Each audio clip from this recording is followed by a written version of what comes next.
Alors, malheureusement, il n'existe pas un logiciel de veille qui puisse répondre à l'ensemble des problématiques. Notre point de vue est que selon le contexte qui est celui de l'entreprise, on ne va pas implémenter les mêmes outils, on ne va pas utiliser les mêmes méthodes, on ne va pas utiliser les mêmes organisations. La priorité pour nous, c'est vraiment s'adapter au contexte de celui de l'entreprise. Et donc les outils sont différents, sont implémentés différemment. Alors, en deux mots, comment est-ce qu'on procède? Une technique très simple mais qui est aussi très efficace, c'est à partir du moment où on veut mettre en place une veille, quel résultat on veut obtenir? Quel est l'objectif?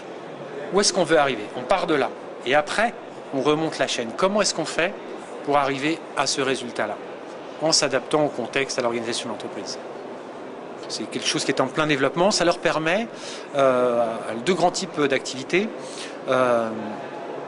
Surveiller finalement les entreprises qui sont sur le territoire de façon à anticiper les risques, d'une part, et d'autre part rechercher des opportunités pour amener des entreprises étrangères notamment à s'implanter sur le territoire. Donc tout ça participe à la sauvegarde de l'emploi, au développement économique des régions.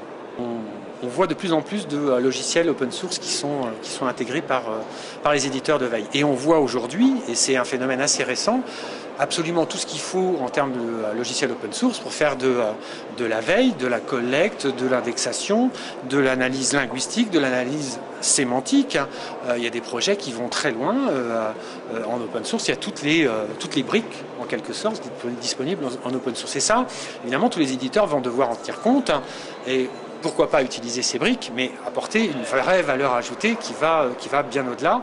Et ça va passer, je pense, par la personnalisation, parce que si les plateformes de veille aujourd'hui se contentent de tirer des généralités, elles ne vont pas survivre au marché à la puissance des outils gratuits qu'on trouve sur le web. Donc il va falloir vraiment aller vers une personnalisation à outrance, presque, je dirais, des veilles pour pouvoir être compétitif sur le marché, amener une vraie valeur ajoutée aux entreprises.